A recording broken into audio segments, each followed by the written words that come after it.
based on your experience out there in the workplace, what is it? Is it a supercomputer? Is it a huge application sitting in Microsoft's Redmond complex? What is SharePoint? It's a business application. Okay, it is a business application, but can we be a little more specific on it? Yes. A document management system? Right.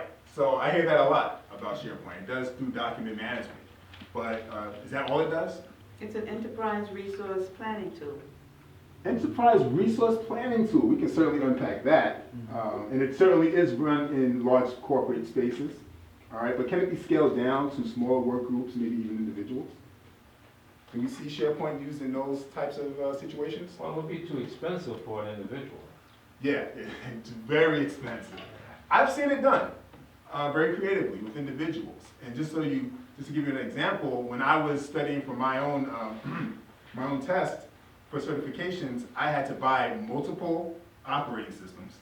I had to buy multiple computers to install those operating systems on, and Microsoft was not offering all these different operating systems with trial versions. So yeah, it can be a very expensive undertaking. Now, but let's just talk about what the formal definition of SharePoint is first. And I'm going to give you my project manager point of view of it.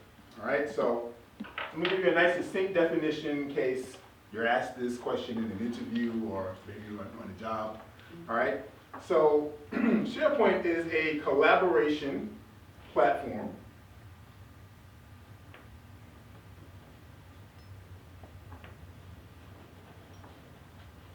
and it's designed to capture team efforts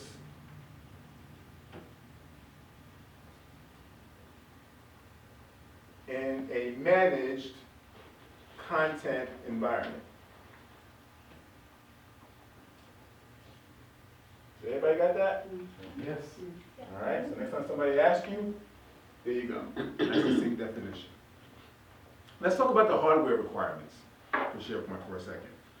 Microsoft's minimum hardware requirements for SharePoint Server 2010 is a 2.5 gigahertz Pentium machine. I wouldn't recommend that. 2 gigabytes of RAM. Wouldn't recommend that. And at least a 0.5 gigabyte of disk space. All right, now, from my experience, I actually set up a test environment with those requirements and it ran abysmally slow. All right, but it does run with those specifications. And most likely, when we actually do the installation part of the class, we're going to go through a live installation of SharePoint so you can understand how it's done in the different components and the order that it should be set up. But more than likely, unless you're in a very large enterprise type of company, then anything from a medium-sized business on down, you're not likely to see a physical installation of SharePoint. And the reason being is because companies don't like to keep all that infrastructure in-house anymore. All right, the way that companies are going today is in the cloud. Let's talk about the different implementations of SharePoint. All right, so right out the box, if you have Windows Server at your office, then you already have SharePoint Foundations. All right, that's the introduction to the SharePoint world. And it comes with your licensed copy of Windows 2008 Server, Release 2. In fact, when you go back to work, it's probably already, if you have administrative access, that is, all you have to do is share the URL out, put some information up in some lists and libraries on SharePoint, and let users go in and access it. But I wouldn't recommend you doing that right now until we actually go through the installation part. So you look like you know what you're doing. Appreciate that. Companies don't really want to have to deal with the headaches of high availability, disaster recovery, security. They don't want to deal with those headaches, backing it up. They would rather have another company take care of that for them. All right, so more than likely, again, unless you're working in a data center environment, you're not likely to see physical implementations of SharePoint. Now, if you want to continue on your own to just set up the test environment outside of class, I would recommend you do what I did in terms of buying all of that equipment. I'm like a hands-on person, touchy-feely. I just need to have my hands on the equipment. But a more practical way to go would be to just go with one of these cloud service providers. I can't recommend any in class, but I can give you a good site to go to, portalintegrators.com, and they compare all the different cloud service providers out there.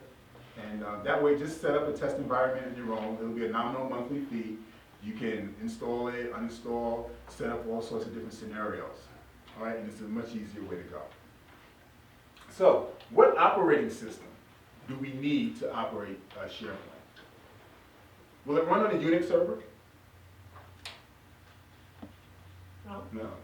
How about Apple server? Will it run on Apple's No. platform? It's a Microsoft platform. It's a Microsoft product, right? Are there any competitors out there to SharePoint that you know of? Yes. Like what? Google Docs. Okay, so Google Docs, I wouldn't exactly call it a competitor, but yeah, it's a free version of a groupware product that you can use to share information over the internet. Any others? Microsoft Office Group. Yeah, Microsoft Office Groove also is a much more lower cost option to collaborate on data. Any others? Lotus Domino? Okay, yeah, Lotus Domino. There's another one that can give SharePoint a run for its money, but SharePoint, again, it kind of encompasses so much more in terms of features than any of those products that we mentioned, and Microsoft has really carved out its own niche in the marketplace with it. So, what are the minimum requirements for the server itself, the operating system? According to Microsoft, SharePoint Server 2010 must be installed on Windows 2008 Server Release 2. All right, so you can't go with any releases prior to that. Now, what are some other key components of SharePoint Server? Does anybody know? Database. I'm sorry, say it again? SQL database. So SQL database, right. It's a very key component because all the data is going to be housed on the SQL Server database, and that's what SharePoint Server runs with. And when we go through the installation part of the class, we'll show you how to install it either integrated within SharePoint's out-the-box implementation, or actually set up SQL Server on a different server platform altogether and integrate it, which is recommended for any kind of enterprise implementations. Any other components of SharePoint that you might be aware of? Internet Information Server? IIS, yes, absolutely. Because SharePoint is a web-based product, all right? We access it through web portals, and therefore, when we install it, it uses IIS to set up different objects and accounts within there in order for it to run properly. And that's when, as an administrator, we're also going to have to learn how to manage those accounts and how to configure certain features within IIS to get SharePoint server running optimally. Another component that you may not be as familiar with is the .NET. All right, the .NET technology is a bundle of computer languages and programs that programmers use to put applications on the web, and also ASP. All right, Active Server Pages is also what SharePoint Server uses in order to configure itself with .NET and run itself on the web. Now that we have an understanding of what SharePoint is, what does it do exactly? Now we talked about document management, that's a huge piece of it, but what else does SharePoint do from your understanding? Not sure, right? We just get stuck at the document management part. And SharePoint is also good for managing business intelligence. And what do I mean by that? The data that the company produces. Right, yeah, the data that the company produces. That's kind of like a way of just saying all the company's work product. All right, whatever it is, the information, it's intellectual property. All right, if it can be documented some way, somehow, then it can be collaborated on through SharePoint. There's also electronic forms management component, which is huge for SharePoint. All right, which means that it's able to streamline workflow processes within the company. And just to give you an example, my wife and I, we recently bought a car, and when we went to the dealership, first, the dealer came over to us and sat us down, shoved some paperwork in our face, wanted to pre-qualify us to be able to see what kind of car we can get. So we had to fill out some information on some papers. Then we decided on the car. Then he went back and came back with some more paperwork. We had to fill out some more papers. And then he sent us back to the finance guy. And the finance guy, guess what he did? More papers. Shoved some more papers in our face. And each time we're filling out the same information. And the finance guy sent us to the insurance guy. And guess what? Oh, no. It was such a long process, I almost backed out of the deal, to be honest. I was just getting tired of filling out my name and address and phone number all over and over and over again. So what if there was a way for me as a customer to come into a place, a shop like that, sit down at a computer, type in the information I needed one time, and all the different agencies that needed access to it would just be able to go in and pull out the information that they needed. And I'm not constantly filling out, right? Wouldn't that be a much more pleasant customer experience? Yeah. Right, so the whole time I was doing it, I was just thinking to myself, wow, this place really needs a SharePoint. I was gonna give the guy my card. So electronic form management is very, very important. Now I'm gonna give you the Microsoft definition. I gave you my own personal project manager definition, right? So Microsoft, and you don't have to copy this down because you can just go to Microsoft's website and see it on your own. But Microsoft defines their SharePoint as a suite of integrated server capabilities.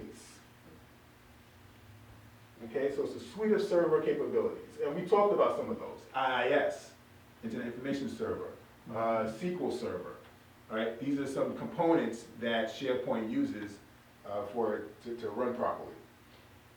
It also has email services as well built in, so it ties into the mail server, right, which we'll go into. So it's a suite of server capabilities.